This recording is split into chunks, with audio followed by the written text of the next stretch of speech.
Olá pessoal, estamos aqui quarta-feira, 25 de julho, com que tema, Carlos? Olá pessoal, hoje nós temos por título Cheio e Inspirado. Pois é, nós queremos adiantar para você que a lição de hoje é a sua vida prática, tá? Não há como fugir dela. Verdade. Vamos lá, o Carlos vai ler o texto principal de hoje, que é 1 Tessalonicenses 6 e 7. Abra sua Bíblia e leia junto com a gente 1 Tessalonicenses 1, 6 e 7. E vocês seguiram o nosso exemplo e o exemplo do Senhor Jesus. Embora tenham sofrido muito, vocês receberam a mensagem com aquela alegria que vem do Espírito Santo. Desse modo, vocês se tornaram um exemplo para todos os cristãos das províncias de Macedônia e de Acaia. Pois é, Paulo mais uma vez ele traz aí nesses textos a sua gratidão pelas coisas que estavam acontecendo com os tessalonicenses. E ele traz a gratidão, pois eles recebiam a mensagem com alegria, apesar das perseguições, como Paulo sofria e Jesus sofria, e depois ele vai um pouco além. Ele diz que os tessalonicenses já tinham se tornado exemplos a serem seguidos. Então Paulo dava graças a Deus porque os tessalonicenses o imitavam. E eles já tinham se tornado pessoas a serem imitadas. E aqui vem uma coisa muito interessante para nós hoje.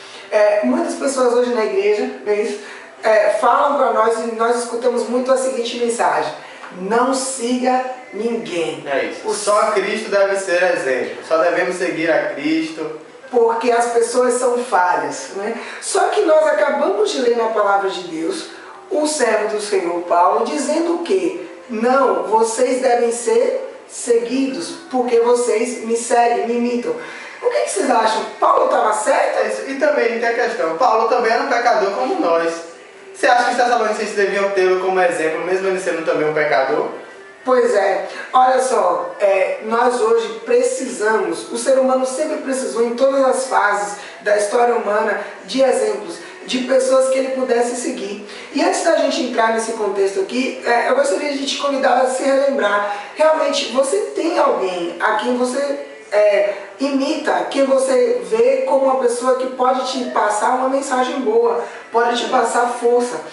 A lição de hoje, ela traz uma questão muito interessante. Antes de você falar de alguém, antes de você olhar as características ruins, enalteça as qualidades e as virtudes que essa pessoa tem. É isso. Todos nós temos defeitos e qualidades. Que nós hoje possamos, em vez de estar só observando a questão dos defeitos e de estar questionando esses defeitos, que nós possamos também estar valorizando que muitos de nós também temos inúmeras qualidades a serem vistas. Pois é, muito mais qualidades do que defeitos. E seguindo aqui, nós podemos entender um pouco do porquê que Deus colocou essas pessoas. Olha só, a lição de adultos, ela trouxe até uma expressão engraçada. Os cristãos veteranos, eles devem viver, se preocupar muito em viver o que eles pregam. Pois Deus colocou essas pessoas na igreja, na sua obra, para que elas realmente sirvam de força, de exemplo para as pessoas novas que estão chegando na fé. Eu queria até dividir isso com vocês. Eu sou um cara que eu tenho muito medo de ser tirado como exemplo. Porque justamente nós temos esse conceito em nós de quando olhamos para uma pessoa que achamos que ela é um exemplo, nós olhamos para ela como se ela fosse perfeitinha, como se ela não cometesse falhas.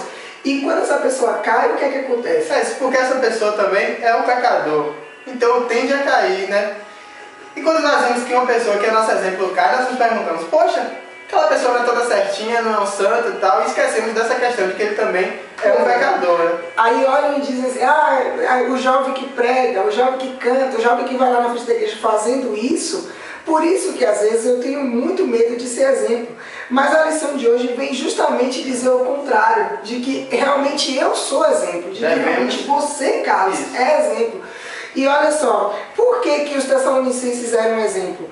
Porque o foco central dos tessalonicenses estava em receber a palavra de Deus e aplicá-la diretamente à vida por meio do Espírito Santo. E segunda coisa, Paulo os levou ao exemplo de Cristo. Eles faziam justamente o que Jesus fazia. E aqui está a parte mais espetacular de tudo isso. Você vai ser exemplo automaticamente. Verdade. Você imita alguém automaticamente. Por quê? É isso, ó. Os Tessalonicenses eram imitadores de Paulo, porque Paulo ele era um imitador de Cristo. Então, de forma automática, Cristo é o próprio Evangelho. Se Paulo era imitador de Cristo, ele vivia pelo Evangelho. Se os Tessalonicenses também viviam pelo Evangelho, por consequência, eles seriam imitadores de Paulo e imitadores de Cristo.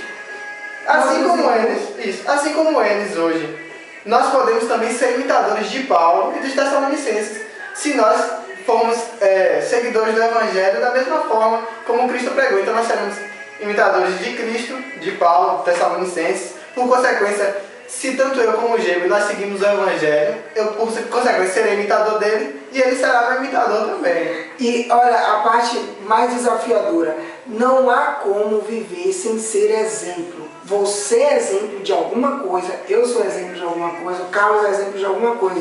Não há como viver sem ser exemplo. Agora o problema é exemplo de quê que você é. Se você decidir seguir o Evangelho, se você decidir seguir a Bíblia, você vai ser o melhor dos exemplos, mesmo com falhas, mesmo com algumas quedas, mas a caminhada é para que alcancemos a perfeição.